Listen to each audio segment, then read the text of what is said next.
कमी मत पूछिए, कुछ भी अच्छा नहीं है। पीने के लिए पानी नहीं है, साफ पानी पीने के लिए सरायरंजन के लोगों को उपलब्ध नहीं है। विद्यापति नगर का एक आदत कॉलेज हुआ करता था, पुल अखाड़ा घाट पुल पिछले 13 साल से 12 बार उसका शिलान्यास हो गया है, बन के नहीं तैयार हुआ है। हमारे विद्यापति नगर के पास अपना ब्लॉक कार्यालय नहीं है, अपना अंचल कार्यालय नहीं है।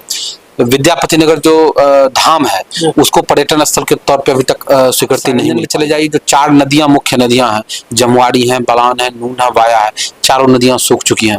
कहने के लिए मेडिकल कॉलेज की स्थापना कर दी गई है जल्दीबाजी में, अभी तक उसमें सभी सुविधाएं मुहैया। नमस्ते, प्रणाम, मैं रवि। अभी हम पहुंचे हैं सरायरंजन विधानसभा। बिहार में अब विधानसभा चुनाव की जो शुरुआत है लगभग हो चुकी है। सभी पार्टियां जो है वो अपनी अपनी ताकत का स्वागत है। चलिए, बहुत बहुत धन्यवाद और आपका भी स्वागत। आपके माध्यम से जितने दर्शक देख रहे हैं आपको सभी लोगों को आभार, धन्यवाद। कम उम्र में आपने सरायरंजन विधानसभा में ताल ठोक दिया है और ताल ठोकने के साथ साथ ऐसे व्यक्ति को ताल ठोक दिया है जो कहीं ना कहीं बिहार सरकार के दाहिने हाथ कहे जाते हैं, नीतीश कुमार के दाहिने हाथ। किसी व्यक्ति को टारगेट नहीं करता हूं, मैं विचारधारा को टारगेट करता हूं और व्यक्ति की जो तानाशाही प्रवृत्ति या क्रियाशीलता है मैं उसको चिन्हित कर रहा हूं और उसके खिलाफ आवाज बुलंद कर रहा हूं। एक के बाद 2 पदयात्रा आपने क्षेत्र में निकाला है, अभी फिर आप लगातार क्षेत्र में भ्रमण कर रहे हैं।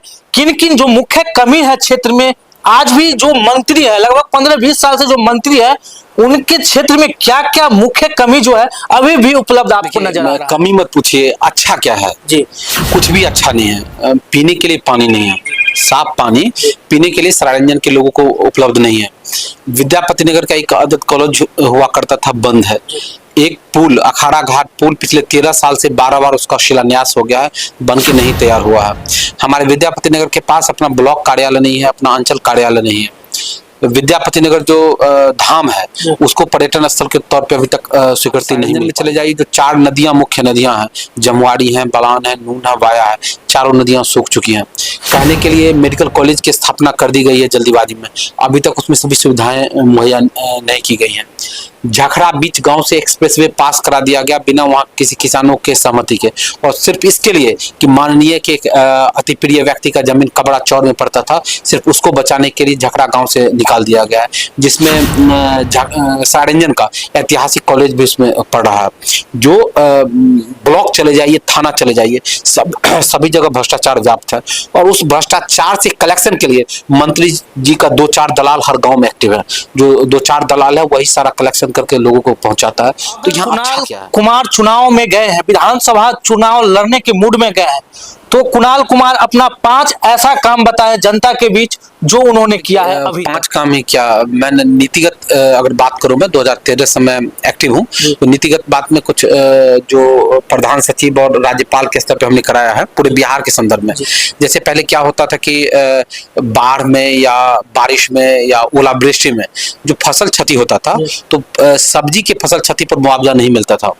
हम बिहार किसान यूनियन के संयोजक भी हैं, उसके बैनर तले हम लोगों ने आंदोलन करके और सरकार को इस बात के लिए दबाव बनाया कि जो सब्जी भी पूरे बिहार में अगर क्षति होती है तो उसको भी मुआवजा दिया जाना चाहिए। और मुझे बहुत फख्र के साथ कहना पड़ रहा है कि उस समय फागू चौहान राज्यपाल थे, उन्होंने इस पर स्टेप उठाया और अब बिहार के लोगों को जो फसल सब्जी का है उसकी क्षति का भी मुआवजा मिलता है। 5 काम आपने पूछा है, मैं काम रेखांकित करना चाहता हूँ। दूसरा काम क्या था कि हमारे क्षेत्र में जो विद्यापति नगर है यहाँ के लोगों की अधिकतर जमीन मोहिद्दीनगर ब्लॉक में पड़ता था, घर उनका विद्यापति नगर में लेकिन जमीन मोहिद्दीनगर में पड़ता था। तो वैसे लोगों को फसल क्षति का मुआवजा नहीं मिलता था। सरकार का कहना था कि जहां आपका आवास है, आधार कार्ड में एड्रेस है, वहां का हम क्षति मुआवजा देंगे। इस संदर्भ में हमने लगातार आंदोलन किया और ये भी प्रधान सचिव के इंटरफेरेंस के बाद ये स्वीकृति मिली और अब हमारे यहाँ जो विद्यापति नगर के लोग हैं उनको मोहिद्दीनगर में भी अगर फसल क्षति होता मुआवजा मिलता है और ये पूरे बिहार के संदर्भ में इसको लागू करीब 6-7 साल पहले क्या हुआ था कि हमारे क्षेत्र के 8 पंचायत में बिजली दर जो है शहरी क्षेत्र का लगने लगा था। इसके पीछे बिजली विभाग का तर्क था कि जो फीडर है वो शहरी क्षेत्र में है, इसलिए आपको शहरी क्षेत्र का दर लगेगा। हमने दलसिंह सराय बिजली ऑफिस पे लगातार धरना प्रदर्शन दिया और जिसके बाद 2-3 महीने के बाद सरकार ने उस कीमत को उसको हम वापस किया। अभी जो आप देख रहे हैं जाति आवास ये सब जो बन रहा है, जन्म मृत्यु प्रमाण पत्र, इसके लिए ब्लॉक में सरकार ने कर दिया था।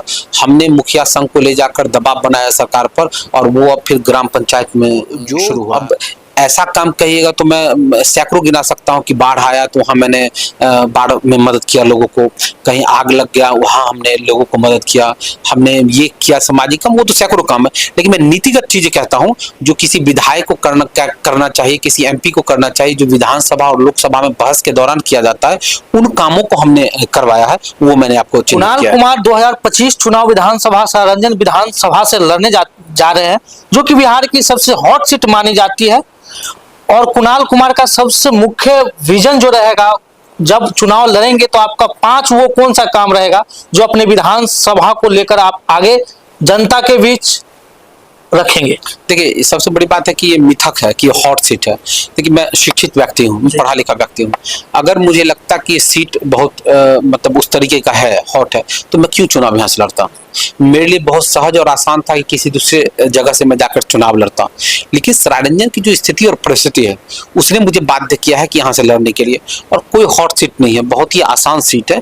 कोई व्यक्ति लगातार 15 साल से है और वो भ्रष्टाचार और दलाली को संरक्षण दे रहा है, कोई भी वो सकारात्मक काम नहीं कर रहा है, तो वैसे लोगों के खिलाफ लड़ाई बहुत ही आसान और सहज है, जो लड़ाई मैं लड़ रहा हूँ। अब अगला प्रश्न आपका था कि मैं वैसा कौन सा काम है जो अपने क्षेत्र के लोगों के लिए करूंगा। सबसे पहला काम होना चाहिए कि शुद्ध पानी हर समय लोगों को उपलब्ध होना चाहिए। ये सबसे बड़ी बात है कि होना चाहिए। जो मेडिकल कॉलेज है वो पूर्णतः चालू होना चाहिए, संचालित होना चाहिए तुरंत। जो संगठित भ्रष्टाचार और दलाली है, डीप फर्स्ट उसको रोक देना चाहिए।